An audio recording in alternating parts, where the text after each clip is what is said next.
दोस्तों, आपने अंग्रेजी की एक पुरानी कहावत जरूर सुनी होगी कि action always speaker loud than words. और आज इंडियन आर्मी ने इस कहावत को सिर्फ बोला नहीं बल्कि पूरी दुनिया को दिखाकर साबित भी कर दिया। जिस तरह से बीते कुछ दिनों में भारत के खिलाफ अलग अलग नैरेटिव चलाए जा रहे थे, उसी का जवाब इंडियन आर्मी ने अपने एक्शन से दिया। दरअसल ऑपरेशन सिंदूर के दौरान पाकिस्तान और उसके सहयोगी की तरफ से भारत की ओर से बड़ी संख्या में ड्रोन भेजे गए। इन ड्रोन का मकसद भारत के सैन्य ठिकानों और कुछ रियासी इलाकों को नुकसान पहुंचाना था, लेकिन भारतीय सेना और वायुसेना ने एक भी ड्रोन को अपने लक्ष्य तक पहुंचने नहीं दिया।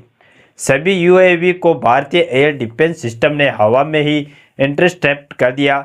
अब दोस्तों, सिर्फ बयान देने से बात खत्म नहीं हुई। इंडियन आर्मी ने विजय दिवस के दिन एक ऐसा कदम उठाया जिसने पाकिस्तान और तुर्की दोनों को एक साथ संदेश दिया। जिन तुर्की मेड ड्रोन को पाकिस्तान ने भारत की तरफ भेजा था, उन ड्रोन के मलबे और कैप्चर किए गए हिस्सों को पब्लिक डिस्प्ले पर रखे। यानी जो ड्रोन पाकिस्तान की चोरी छिपे भेजे थे, वह ड्रोन अब पूरी दुनिया के सामने रख दी गई।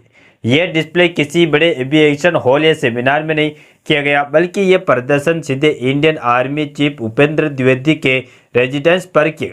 मीडिया को बुलाया गया और साफ साफ बताया गया कि यह वही ड्रोन है जो ऑपरेशन सिंदूर के दौरान पकड़े गए। यानी यह सिर्फ सैन्य सफलता नहीं बल्कि एक साइकोलॉजिकल मैसेज भी था।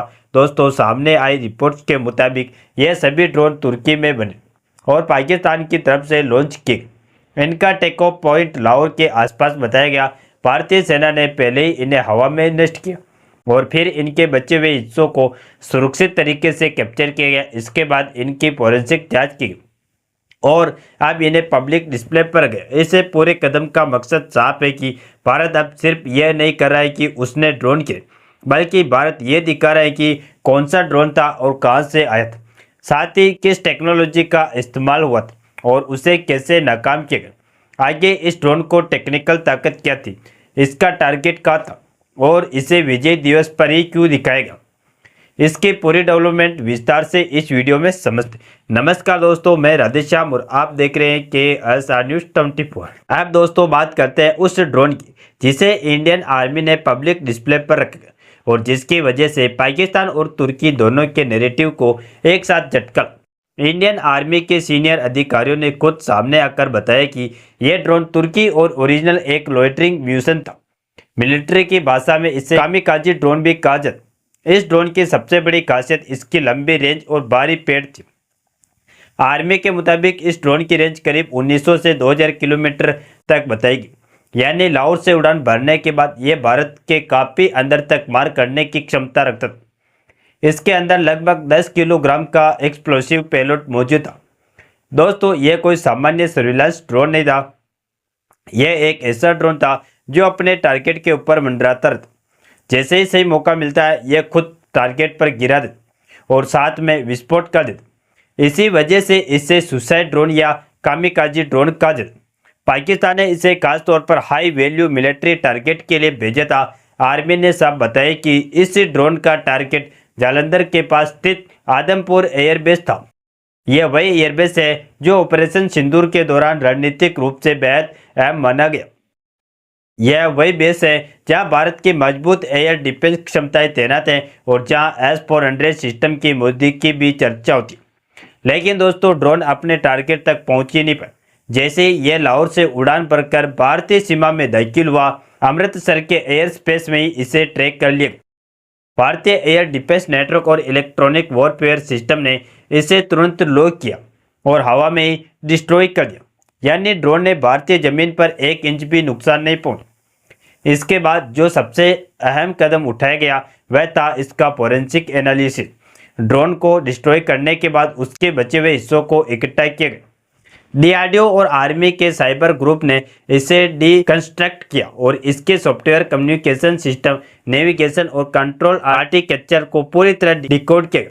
फोरेंसिक जांच से यह साफ हो गया कि ड्रोन कहां से लॉन्च हुआ था, इसका रूट कहां था, किस फ्रीक्वेंसी पर यह कम्युनिकेशन कर रहा था और इसका अंतिम टारगेट क्या था। यानी पाकिस्तान और तुर्की दोनों जिस चीज को सीक्रेट मान रहे थे वह पूरी तरह भारत के सामने खुल चुकी थी। अब दोस्तों, यह वही पॉइंट है जहां से यह मामला सिर्फ सैन्य सफलता नहीं बल्कि रणनीतिक जीत बन जाता। क्योंकि जब किसी देश की टेक्नोलॉजी को आप न सिर्फ नष्ट कर दे बल्कि उसे समझ भी ले तो अगली बार उस टेक्नोलॉजी का असर लगभग खत्म हो जाए। तुर्की के ड्रोन को पूरी कार्यप्रणाली अब भारतीय सिस्टम के सामने आ चुकी। यही वजह है कि इस डिस्प्ले को सिर्फ एक शो नहीं बल्कि एक स्ट्रॉन्ग मैसेज माना जा। पाकिस्तान के लिए संदेश साफ है कि ड्रोन आधारित वॉरफेयर भारत के खिलाफ काम नहीं, और तुर्की के लिए संदेश और भी सीधा है कि आपकी टेक्नोलॉजी अब सरप्राइज नहीं रही। अब दोस्तों सबसे अहम सवाल यह है कि इंडियन आर्मी ने इस पूरे ड्रोन डिस्प्ले के लिए विजय दिवस का दिन ही क्यों चुना? इसका जवाब सिर्फ सैन्य नहीं बल्कि मनोवैज्ञानिक और कूटनीतिक स्तर पर भी छिपा है।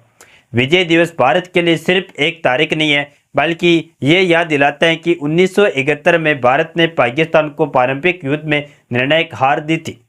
अब उसी दिन 2025 में भारत ने यह दिखाया कि जंग का तरीका बदला है लेकिन जीतने की क्षमताएं पहले से कई ज़्यादा मजबूत हो चुके।